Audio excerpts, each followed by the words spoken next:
Hey everyone, just wanted to go over basically the exact same concepts of structure, but have a bearish example for you guys to be able to kind of see what that looks like. So all I've done is inverted the chart, so everything remains identically the same. Only thing I need to switch is this is actually going to, oops, let's just go like this, order flow. Yeah, sorry, that makes sense. Okay, so let's get into this. Essentially, we have a high, we have a lower low, a lower high that gets confirmed by the lower low that gets put in, essentially once we break the swing point. So let's get into the structure. We'll start with swing structure. Essentially, it's the highest point before the lowest point, highest point before the lowest point. So swing structure, lower high gets confirmed when this lower low gets broken. So as soon as we break through here with a body closure, ideally, we can confirm this as our new lower high. Getting into internal structure next, essentially what we look for is it's not a swing point, it's the first point of internal swing structure is what we like to call it. So essentially this low is the internal swing for this high right here, just like this low would be the high for here. So this would essentially be our internal structure point. What we use this for is typically to sort of solidify that we're looking at an order flow shift on our excuse me, on our higher time frame. So in this case, the 4 hour. So once this essentially breaks through this internal structure point, typically what we're looking at is that this high should be confirmed as a strong high. It's not always the case, but in this example it is.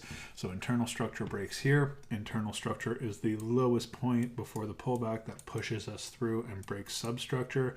Once this breaks through, which happens right here, we can then confirm that this is the strong high that we're looking to trade away from. Furthermore, what we're looking at next would be our substructure break. So substructure is basically something that doesn't break to the left-hand side. It stays within the original leg. So substructure would essentially be right here. It would also be right here. It would be right here. It would be essentially this level right here breaking, this level right here breaking, this level right here.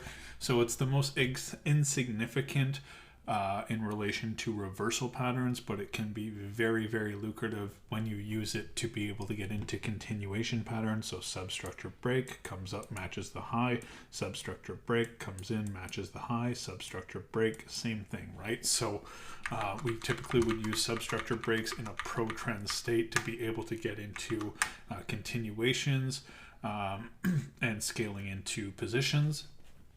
Furthermore, what I want to look at is an order flow shift. As mentioned in the previous example, in the bullish example, an order flow shift is typically against the higher time frame trend, which is mapping out to be lower lows and lower highs, lower high, lower low.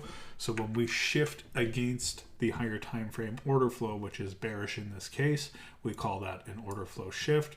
When we shift to realign with our intention in the market, which is to continue to put in lower lows and lower highs, we look at this as an order flow realignment, which is an OFRA.